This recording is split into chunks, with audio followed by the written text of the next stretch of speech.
Hey everyone, Golden Ninja 3000 here again, and today I'm reviewing set number 76157, Wonder Woman vs. Cheetah from the Wonder Woman 1984 movie.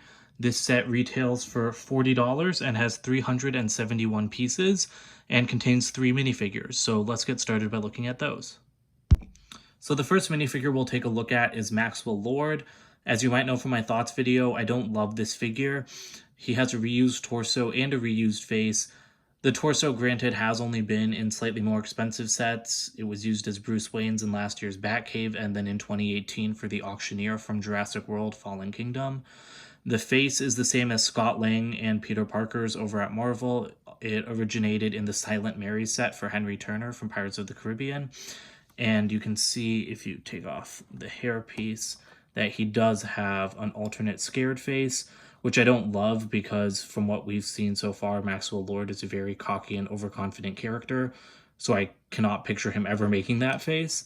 So I do think they could have even picked better pieces to reuse if they were going to go with all reused parts. But anyway, let's move on to Cheetah and then Wonder Woman.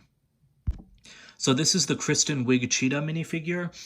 As you can see, it's super detailed, brand new face print, torso print, leg print, all the way down to the toes, which is really nice to see. And she even has a new hair mold. That mold is actually the same as Proxima Midnight's from the Avengers Infinity War sets, but without those black horns on the side. She does include a tail piece, which isn't new, but that is nice to see. And if you remove the hair piece, you can see that she does have some more back printing and an angry alternate face. So I really love this figure. I'm really glad that we got a figure of Cheetah fully transformed, since there was a little bit of confusion about whether or not she would fully transform in the movie. But let's move on to Wonder Woman next. Alright, so here is Wonder Woman herself in her Golden Eagle armor from the comics. You can see she's holding her lasso of truth there, but I'll just get that out so you can see the figure a little bit better. I love the printing on this. It is all pearl gold, except for the helmet, which you can see is a bit of a shiny metallic gold. And that helmet and hairpiece is brand new, a new mold for this set. It does look really awesome. I love how they have the hair coming out the back. It looks a little bit awkward, like, granted, because it makes almost a 90-degree turn, but I do think it looks much better in person than it did in pictures. And the face that she uses is the same as the Wonder Woman from the DC CMF series. So there's an angry side, and then there is a slightly happier side. And actually, if you remove her head, you can see some back printing under there. So I'm just gonna slap her back on. And so yeah, I really love this figure. I'm really glad they made a new mold. I don't think there was any way to avoid having the hair look like that, because it does look a little bit awkward with the hair coming out of the helmet even in the movie. But overall, this is a fantastic figure. The wings use the Pharaoh's Quest mummy, flying mummy piece.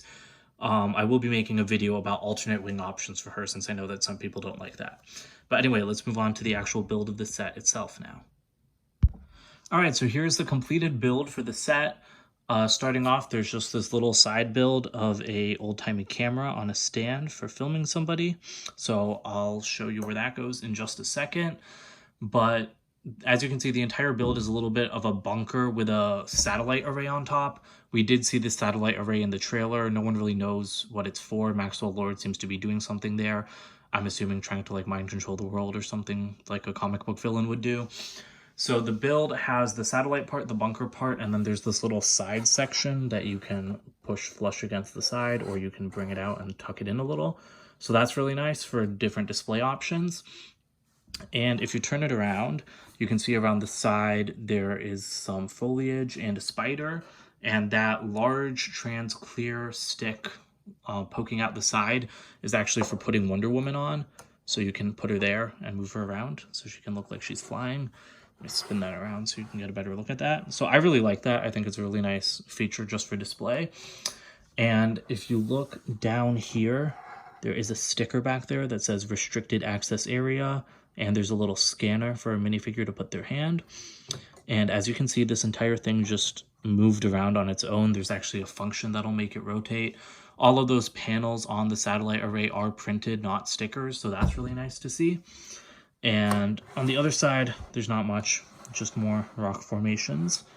But if we spin it around, Now you can see there's like the seal of the US government on that door, and there's some banks of computer screens and this weird platform in the middle. So you're actually supposed to put Maxwell Lord right there. That looks like a scene in the trailer where he's like lifting up his arms in a bunch of blue light. And then the back of the box shows Cheetah filming him with this camera. So that's how it's set up in the box art. But I don't really know what's going on there because we haven't seen the movie. And this is the knob at the back that you can move, that moves the satellite array. That's the main play feature of the set. It is a nice feature.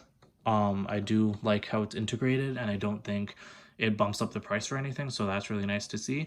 It is nice to get an interior as well. They didn't really have to do one, and obviously we don't really know what it's used for, but it's still nice to get it. And yeah, overall, I really like this build.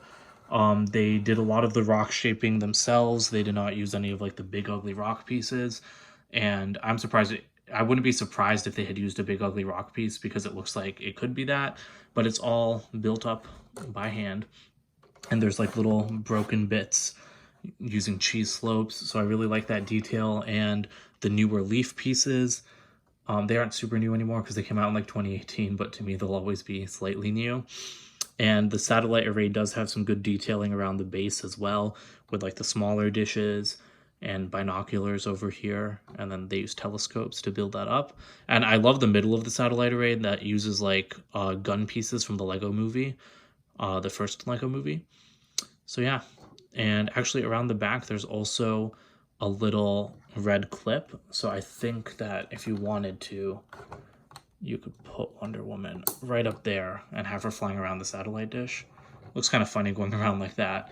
But you can also angle this thing up and down slightly, so you can have it go straight up, and you can have it come right back down. So yeah, that's pretty much it for the build. So let's move on to the box and the manual. All right, here's the instruction manual for the set. It does not have the same front as the front of the box. Instead, it has the back of the box image, which would be the front of the box image on any normal set. But instead, the box has like that San Diego Comic-Con collector style box front. So you can see over there, they show you how to build the set. And then at the back, you have the parts inventory, and you have a little ad for the summer 2019 DC sets with that Batcave that I was talking about with Bruce Wayne that has the exact same torso. So that's it for the manual. All right, so here's the box for this set. You might have already seen this in my unboxing, but as you can see, the front is very unique for Lego boxes. It doesn't show the set, just the stylized art of Wonder Woman facing off against Cheetah. I love this box. I love the colors in the background. I think it looks a lot like the San Diego Comic-Con collector's items. At the top of the box, you have all three minifigures, and the entire box is this really nice gold. I thought it was yellow from the first pictures, but it's actually a metallic shiny gold. And on the side, there is Gal Gadot as Wonder Woman in the Golden Eagle armor. And you can see, even in the movie, it does look a little bit awkward with the hair coming out of the helmet. And I just don't think there's any way of avoiding that. I honestly don't know why they don't just tuck her hair up into the helmet. But anyway, and then around the back, that is the same image as the front of the instructions. And like I said, that looks like a typical front of the box image for a Lego set. But nothing on the other side, and that is it for the box. All right, so to wrap things up, here's everything all together for one last time. And overall, I love this set. Most MCU and DCEU movies only get one set per release, if even that, if they're not like a huge crossover. And I think that this is pretty much the perfect Wonder Woman 1984 set. We never get play sets for Lego superheroes, and when we do, they're often big $100 sets or like really small $12 sets. So to get like a mid-sized play set is really nice. I think that this set is completely worth it for $40. I don't think you can go wrong getting this. It has 2 new molds, 2 exclusive minifigures. Maxwell Lord is also technically exclusive, but I don't really consider him to be exclusive because he's just made up of other people's pieces. The only complaint I have about this set, really, besides the Maxwell Lord minifigure, like at the very least, they should have just given him a new face. But my only real complaint is that you get almost the entire cast of the movie in this set, except for Steve Trevor, and it's a $40 set, so like 3 to 4 minifigures is the normal range, and I really would have liked to see 4 minifigures, because they could have made a Steve Trevor without making many new pieces, just like they did Maxwell Lord, And if they had given us Steve Trevor, it would have given us like every main character all at once. But I mean, that's a minor complaint. It's easy to make a custom Steve Trevor. So overall, like I said, a really good set. I highly recommend it, and I cannot wait to see the movie so we can finally understand what's going on. So please comment, like, and subscribe, and I'll see you guys later. Bye.